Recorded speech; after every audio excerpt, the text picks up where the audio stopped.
Our next example is a reaction where we have the decomposition of PCl5 into PCl3 and Cl2 gas. Notice that we have a balanced equation. There's 5 chlorines total on each side and 1 phosphorus on each side. It says this at a certain temperature, a 1 liter flask initially contained 0.298 moles of PCl3 and 8.70 times 10 to the negative 3 moles of PCl5. After the system had reached equilibrium, 2.00 times 10 to the negative 3 moles of chlorine was found in the flask. Calculate the equilibrium concentrations of all species and the value for Kc. So let's take a look at this one. It's a little bit different than what we looked at in the first two examples. We're still going to use the ICE method because that's just a very important strategy in kind of figuring out where things fit together in these problems.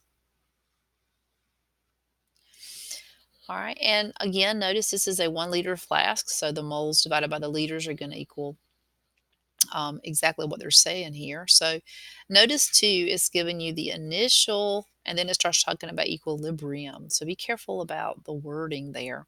So initially it contained 0.298 moles of PCl3. So in the initial row, you're going to find the PCl3 and you're going to write down its molarity, which is 0.298 molar of the PCl3.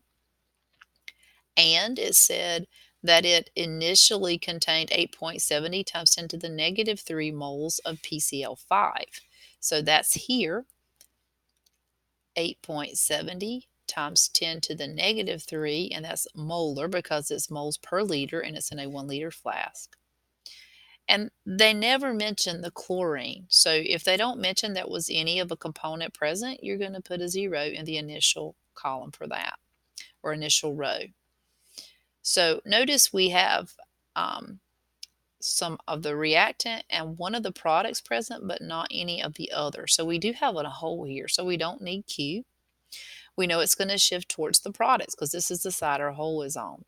So it's going to shift to the products.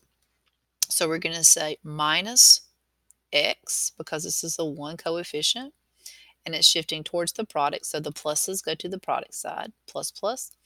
This is a 1-to-1, so you define it in terms of X. The magnitude is a shift of plus X and a shift of plus X here.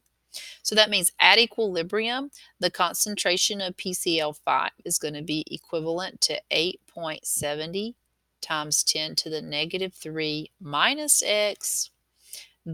PCl3 is going to be equal to 0.298 plus X.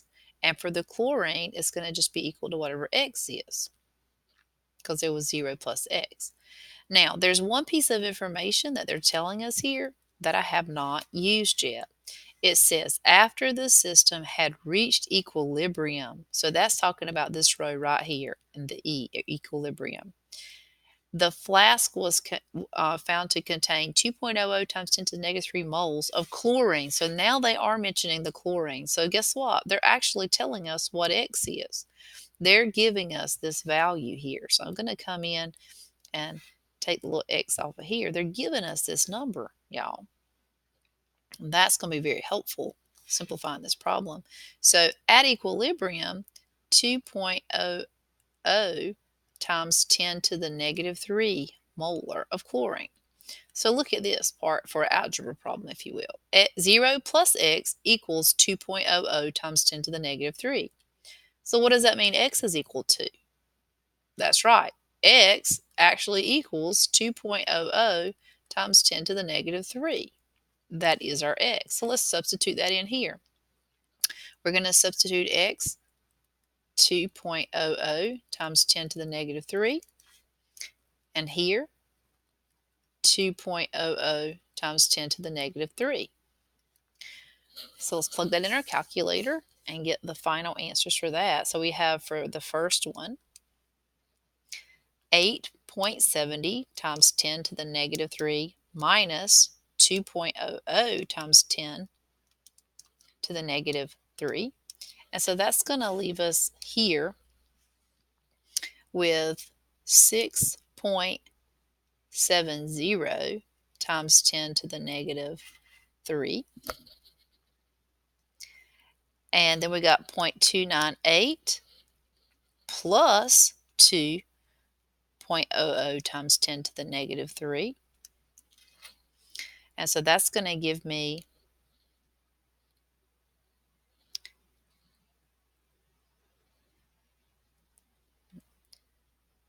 0.30. And over here, 2.00 times 10 to the negative 3. So now we know the PCl5 equilibrium concentration, the PCl3 equilibrium concentration. These are all molarities.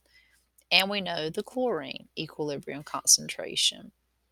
So now we can calculate Kc. Remember, Kc is your equilibrium constant. So according to this, we're going to take concentration of PCl3 and raise it to the first power times concentration of chlorine and raise it to the first power.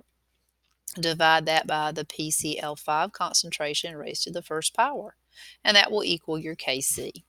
So let's substitute these numbers in. 0.30 molar times 2.00 times 10 to the negative 3 divided by 6.70 times 10 to the negative 3.